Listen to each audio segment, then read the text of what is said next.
আমি তোমায় সাবধান করে দিচ্ছি মনসা, বেহুলার পবিত্রতা নষ্ট করো না তুমি। আমি যদি শঙ্করতনয়া মনসা হই, তবে স্বর্গলোকে আমি আবার প্রবেশ করব, দেবীর মর্যাদা অর্জন করবই। আপনি আমায় নিরস্ত করতে পারবেন না দেবী পার্বতী। তাহলে আমিও তোমাকে বলে দিচ্ছি মনসা, এই কার্যে তুমি সফল হবে না, কিছুতেই না। যদি তোমার ক্ষমতা থাকে মনসা, তাহলে আমার শর্ত ভঙ্গ না করে নিজেকে দেবী হিসেবে স্বর্গলোকে প্রতিষ্ঠিত করো। তাহলে তো বুঝবো যে এই পাতাল বাসিনীর কত ক্ষমতা।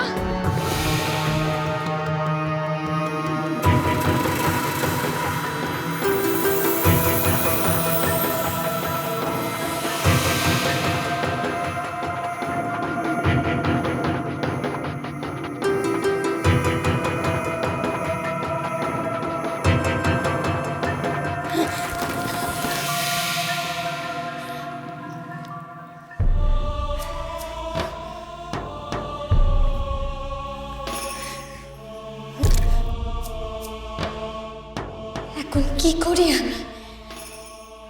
আমার সমস্ত উদ্দেশ্য ব্যর্থ হয়ে যাবে না তো?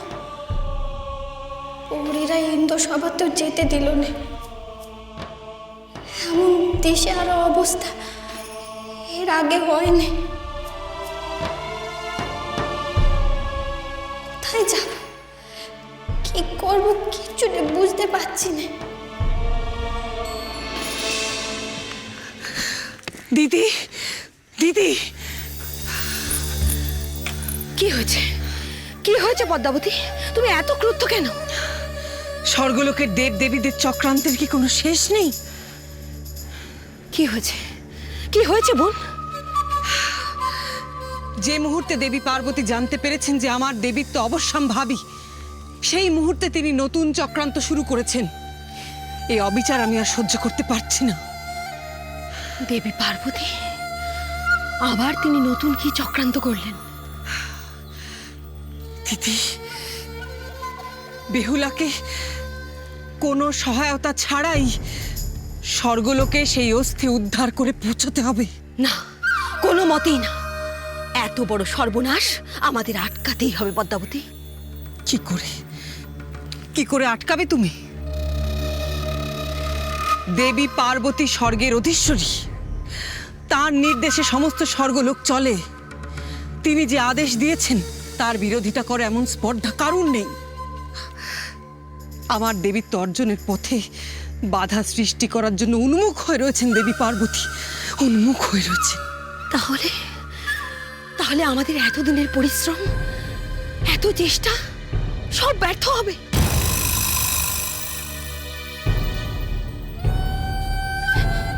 না, এমন নিশ্চেষ্ট হয়ে বসে থাকলে চলবে না। এনার ওই এক টুকরো অস্থি আমায় খুঁজে বার করতে হবে, খুঁজে বার করতে হবে আমার। দেবী মা, এ তুমি কেমন পরীক্ষা নিচ্ছ আমার? আমি যে কোনো দিশা খুঁজে পাচ্ছি না।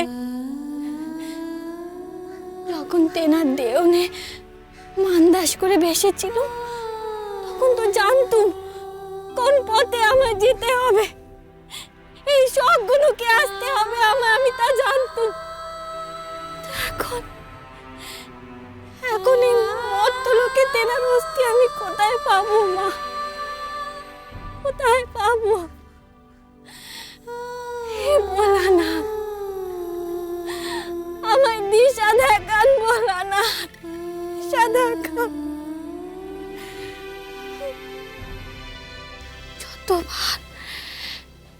যতবার মনস্থ করছি এই যুদ্ধ আমাকে লড়তে হবে, ততবার যে আমি মনের জোর হারিয়ে ফেলছি, মনের জোর হারিয়ে ফেলছি বাবু, সে শক্তি আমি হারিয়ে ফেলছি।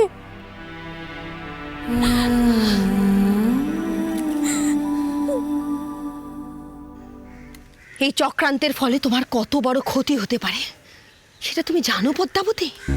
তোমার সম্মুখে স্বর্গের দরজা চিরতরে রুদ্ধ হয়ে যেতে পারে, যে কোনো উপায় একটা পথ বার করতেই হবে পদ্মা, না হলে সর্বনাশ হয়ে যাবে। আমি জানি এমন এক পথের সন্ধান আমার কাছে আছে, যার দ্বারা স্বর্গের দ্বার আবার উন্মুক্ত হতে পারে। কিন্তু দিদি, আমার অস্ত্র যে একমাত্র বেহুলা একজনই, সে যে আমার স্মরণে আর আসবে না। কিন্তু পদ্মা, বেহুলার পক্ষে সেই অস্থির সন্ধান করা অসম্ভব। সে কথা তুমিও জানো, আমিও জানি। মর্তলোকের জলভাগে সহস্র সহস্র মৎস্য ভেসে বেড়াচ্ছে। বেহুলার পক্ষে সেই মৎস্যের অনুসন্ধান করা অসম্ভব। দেবী পার্বতীও জানেন সে কথা। তিনি তো এটাই চান। তিনি জানেন বেহুলা কোনোদিনও ওই অস্থি খুঁজে পাবে না। লক্ষিন্দরের দেহ পূর্ণ নির্মাণ করা সম্ভব হবে না, আর দেহ ছাড়া প্রাণ প্রতিষ্ঠাও কোনোদিনও হবে না। আর বেহুলাও কোনোদিনও চন্দ্রধর বণিককে সম্মত করাতে পারবে না আমার পুজো করানোর জন্য। এমন অনর্থ কোনোভাবেই ঘটতে দেওয়া যায় না পদ্মাবতী। প্রত্যক্ষভাবে না হলেও পরোক্ষভাবে বেহুলাকে সাহায্য করতেই হবে। কিন্তু দিদি, বেহুলা যে কোনোদিনও আমার স্মরণে আসবে না। আসবে পদ্মা, আসবে। আমি নিজে তাকে তোমার সম্মুখে নিয়ে আসব। আমি স্বর্গদ্বারে তার জন্য অপেক্ষা করব। বেহুলাকে আমাদের চোখের সম্মুখে রাখতেই হবে পদ্মা, রাখতেই হবে।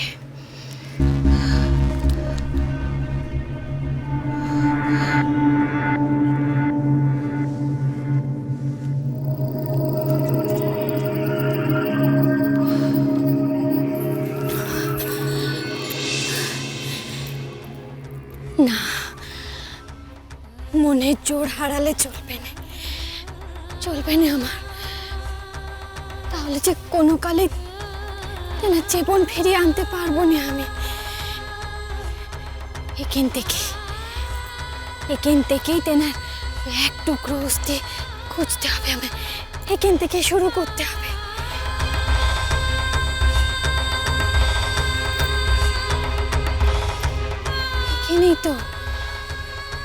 এখানেই তো প্রথমবার আমি স্বর্গে যাওয়ার পথে বাধা পেয়েছিল। এখানে আজ এখানেই শপথ করছি, তেনার ওই অস্থি খুঁজে বার করবো আমি। শপথ করছি, তেনার জীবন ফিরিয়ে আনবো।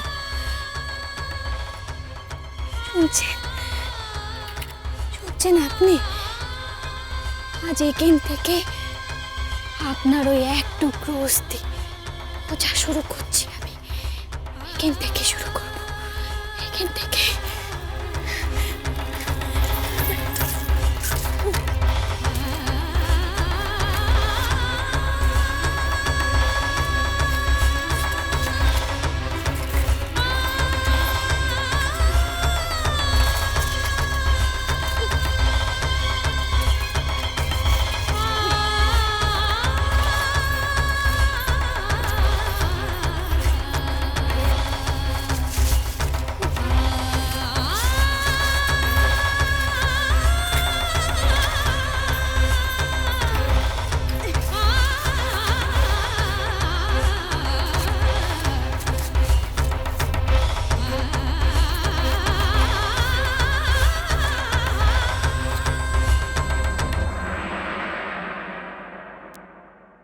বেহুলা,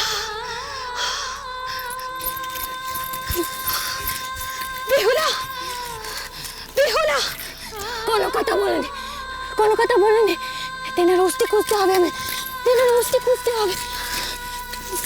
শান্ত হও, শান্ত হও বেহুলা, শান্ত হও। অস্থির হও না বেহুলা, অস্থির হও না। আমার সঙ্গে ফিরে চলো বেহুলা। না, যাবো না, কোথাও যাবো না আমি, কোথাও যাবো না।